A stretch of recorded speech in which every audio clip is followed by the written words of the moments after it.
আসসালামু আলাইকুম, কি অবস্থা? সবার কেমন আছেন? যারা নতুন সৌদি আসতে চাচ্ছেন তাদের জন্য খুবই গুরুত্বপূর্ণ একটা কথা। সেই কথাটা হচ্ছে কি, যারা সৌদি নতুন আসবেন তারা খুব চিন্তা ভাবনা করে আইসেন, কারণ সৌদির অবস্থা খুবই ভয়াবহ। আমি প্রায় 7 মাস যাবত, আমার 7 মাস প্রায় শেষ। আমি 7 মাস যাবত মক্কায় আছি, সৌদি মক্কায় আজিজিয়ায় আছি, একটা হোটেলে থাকি।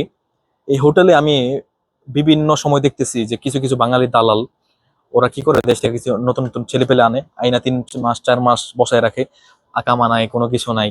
এরকম করে মানে অনেক ছেলে পেলে মসজিদে কান্দে, বাইরে রাস্তায় কান্দে, এটা সেটা বকর চকর অনেক কিছু দেখতেছে। তাহলে ঘটনা হচ্ছে, এরকম হওয়ার চেয়ে তুমি একটু আগে চিন্তা ভাবনা কইরা সৌদি আসো। কারণ এই 5 লাখ 4 লাখ টাকা খরচ করে সৌদি না আসার চেয়ে অন্য দেশে কিছু টাকা ব্যবস্থা করে অন্য দেশে যাও। আর মূলত যে বিষয়টা আমি নিয়ে কথা বলতে চাই, বিষয়টা হচ্ছে, কেউ ঋণ কইরা কোনো দেশে আসবা না, কারণ ঋণ করে আসলে তোমার অবস্থা খুবই খারাপ হয়ে যাবে, তোমার ফ্যামিলির অবস্থা খারাপ হয়ে যাবে।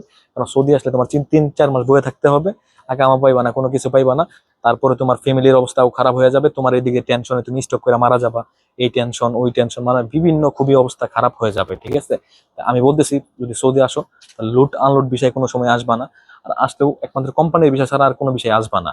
আর যদি তুমি পুরান লোক হয়ে থাকো, যে বা আমি আর আরবি পারি, বা আমি আগেও সৌদি আরব থেকে গেছি, তাহলে তুমি ফ্রি বিষয়ে আসতে পারো।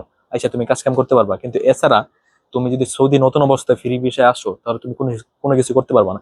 আর এমনও দেখা যায় অনেক লোক লুট আনলোড বিষয়ে আসছে, আইসা সে মহাশাসা চেঞ্জ করে সে মানে ড্রাইভারি করবে। মানে দেশে সে একদিনও গাড়ি চালাই নাই, মানে জাস্ট শিখছে, শিখা সৌদি আরব চলে আসছে, আইসা সে সৌদি আরব গাড়ি চালাবে। এরকম হাজার হাজার পাবলিক আছে, মানে বুকাচোদা আর কি।